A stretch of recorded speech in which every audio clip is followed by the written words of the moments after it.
Hello, this is Kevin Lopez reporting for Hollywood Connections, and we're here in the Hollywood house, of course. We're literally in the studio set, and apparently I'm really short. It might just be that I'm exceptionally tall. I think you look tall for your age. Aren't you like in the 93rd percentile of height for your age? I don't know. I gotta look into that. We'll research that. All right, and what do you do? I'm actually a stand-up comedian toiling in anonymity, and I recently worked at the club up at Sunset Point called Cinema Cafe and Grill. Larry Greenbaum, the general manager and opening act at the club, was just here on Hollywood Connection talking to the host, Dawn Reese.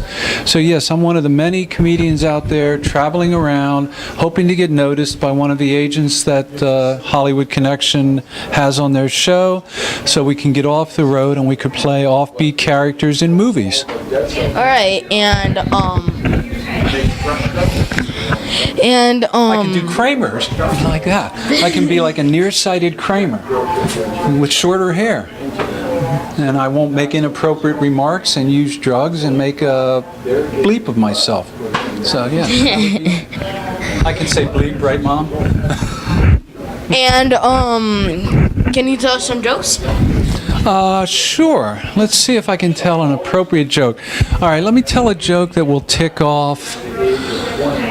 No, I can't tell that joke. I've edited myself. How about this joke? Let's do a guy walks into a bar joke, except we'll modify it a little bit. A skeleton walks into a bar and says, "I'd like a draft beer and a mop, please."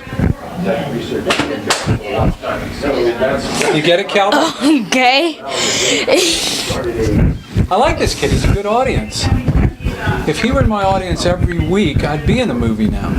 Thank you. It's Calvin, right? Yeah. And talking about acting. Off my table in a couple more years, he'll be performing. Talking about the skeleton, there'd be nothing to hold the draft beer, so it would go on the floor, and him being dutiful, he'd be mopping it up. See, that's because he's a skeleton with a conscience. And you can edit this out later. Yeah. Blooper. And I've hit the big time now. Look, it's just like being in a saloon. I'm a gunslinger. Okay. Sorry, my mind wandered. Okay, so so let me just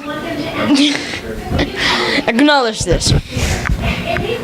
Tiny guy, tall guy, jokey guy, audience guy. Future star. Already a star. Been.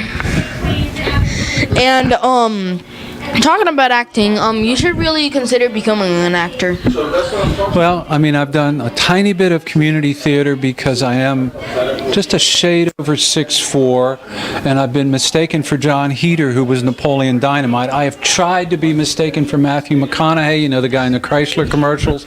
Never get mistaken for Brad Pitt. The geeky guy who did the movie with Will Ferrell about ice skating and did Napoleon Dynamite, John Heder, I've been mistaken for him. And that doesn't get you too far in this business. John Heder is working at a Starbucks in Boise, Idaho now.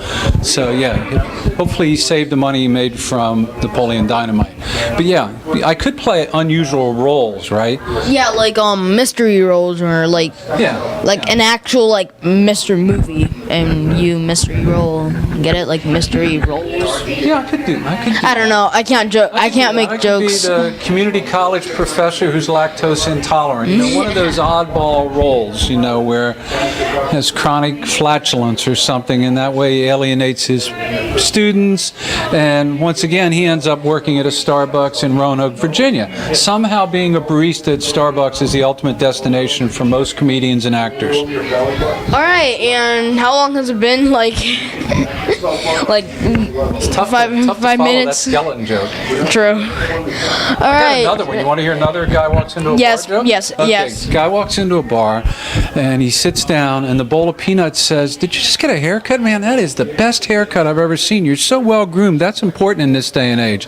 And the guy's, thinking, "Wow, this is a pretty talkative bowl of peanuts." And then he sits down, orders his drink, and the bowl of peanuts says, "My gosh, that suit fits perfectly. Is that that Armani? I mean, it really helps to be put together. I bet you're married to a model. And so he says to the bartender, what's the deal with this bowl of peanuts? And the bartender says, they're complimentary. Okay. So, I'm going to get blackmailed with this tape. I'll never work again. Calvin's a great host. Thank you. Do you have a guy walks into a Dairy Queen joke? Since you're only 11, we don't want you to do a guy walks into a bar joke. Okay, I got one more. Neutron walks into a bar and says, "I'd like an order of fries and a root beer, please." And he says, "How much?" And the waiter says, "For you." I forgot the punchline. Okay. For you, no charge. Yeah, we can edit. Oh, I get it. Yeah, we can edit that part out later. Yeah, get it? Like I couldn't be Neutron, on Breaking no Bad. charge. Walter White would have not have forgotten that neutrons have no charge. So, all right, we'll tighten that up a little. All right. And this is Calvin Lopez signing out. And wait, with Mike Arnold from Parts Unknown, and really I'm 7'6", so Calvin is actually 6'8", so he's really very tall for his age. It's been a pleasure being on Calvin's show. Do you have a name for your show? You need something catchy for a name, like Calvin's Insights or something like that. Live from the Dodge City Saloon in Clearwater, Florida. Calvin, you're an excellent interview. It's been a pleasure being on your show. all right, thanks. Thank you. Let's wrap My it up. hand is sweaty from holding it. Well, I mean, yeah, we do have Britney Spears microphone or something there. It's got Barbra Streisand cooties on it, so we're going to go dip it in Lysol now. Thank you. It's been an honor. All right, so it's worth $100. If you guys want it, have it. There you go.